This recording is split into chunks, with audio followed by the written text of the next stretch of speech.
Hello, my name is Tanner Freilich.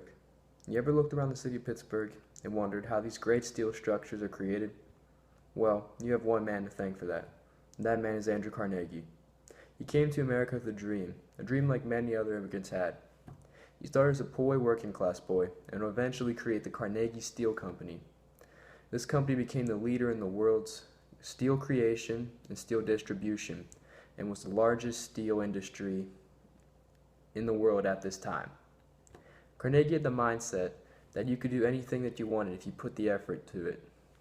This mindset helped him provide for his family, create a phenomenal steel industry, and become one of the wealthiest men to walk the earth.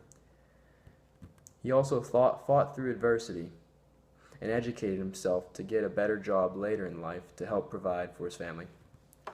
He embodied the American spirit by being a common man, and through hard work and perseverance, he worked his way up from the bottom and became one of the wealthiest and generous men to ever live.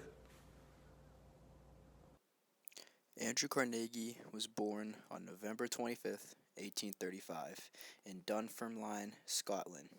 He lived with his mother Margaret, father Will, and younger brother Thomas. Carnegie and his family were very poor. He had to work his whole entire life to help provide food for the family. His father worked in a textile mill, and eventually weaving machines would take over his father's job and push the Carnegie family into poverty. This would force them to move to the United States to start a new life. The Carnegie family moved from their small town of Dunfermline to Pittsburgh and entered the United States as a poor working class family of immigrants. Carnegie worked alongside his father in a cotton factory until his father's death in 1855. After that tragedy, he had one job, and that was to take care of his family. In order to do this, he needed to educate himself. Carnegie taught himself how to read and write, and eventually became an avid reader, and was interested in all things from theater to music. Carnegie got a job as a messenger boy for the Pittsburgh Telegraph Office and worked his way up to become the secretary of the superintendent of the Western Division of the Pennsylvania Railroad.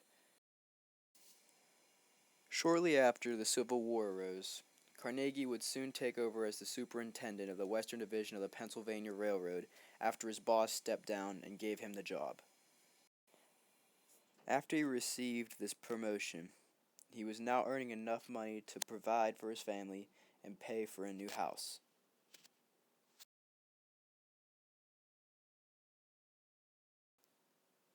Carnegie began to invest in different types of companies. He made large investments in Story Farm on Oil Creek and received $1 million in profit from the sale of petroleum. Carnegie looked ahead into the future. He would soon see that iron was a thing of the past and was soon going to be replaced by a much lighter and stronger product known as steel.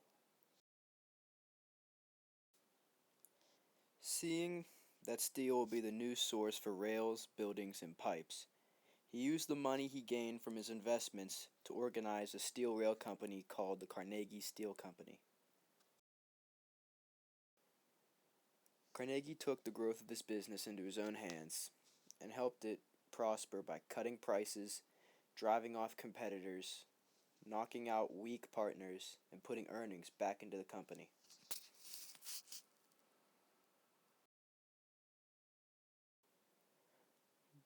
By 1878, his small company was worth $1.25 million and was soon on its way to becoming a dynasty. By 1889, Carnegie was earning upwards to $25 million per year. With the company becoming too big to handle by himself, Carnegie teamed up with Henry Clay Frick, and they became a dynamic duo. They began to plan new projects, cost controls, and the improvement of their plants. After many years of success, problems occurred, and Carnegie had to fight through hard times to preserve the dynasty he created.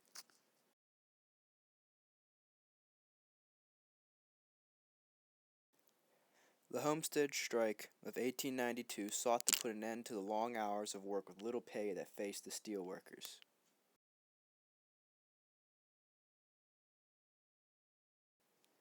Carnegie made a bold decision and let Henry Clay Frick handle the strike.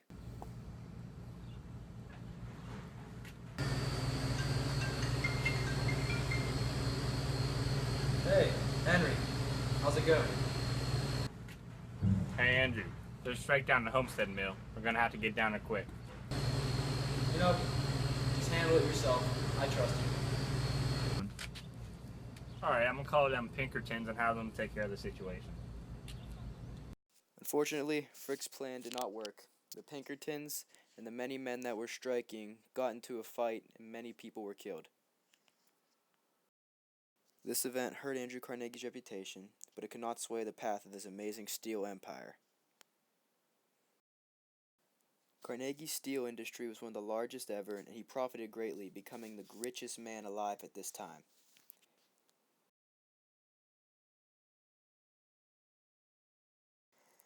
In the 1890s, Carnegie met competition in the form of J.P. Morgan. Morgan wanted to buy the company off of Carnegie, and Carnegie decided after years of hard work that he was going to sell his company for $480 million.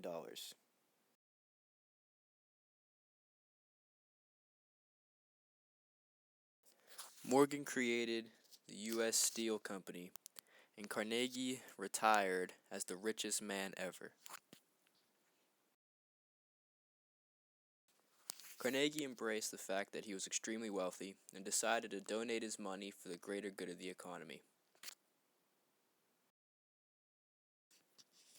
Carnegie donated most of his fortune to organizations that would be of use to the public. For example, the Carnegie Museums of Pittsburgh, the Carnegie Library of Pittsburgh, and Carnegie Hall. Andrew Carnegie donated about $7 million to a few technical schools, which would later become Carnegie Mellon University. Andrew Carnegie even donated $10 million to help stop international war.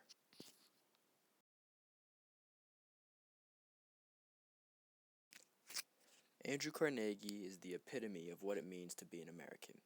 He started from the bottom and worked his way up the ranks to become one of the wealthiest men to ever live.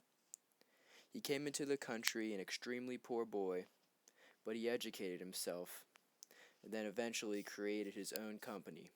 The company he created would become one of the greatest steel industries known to mankind.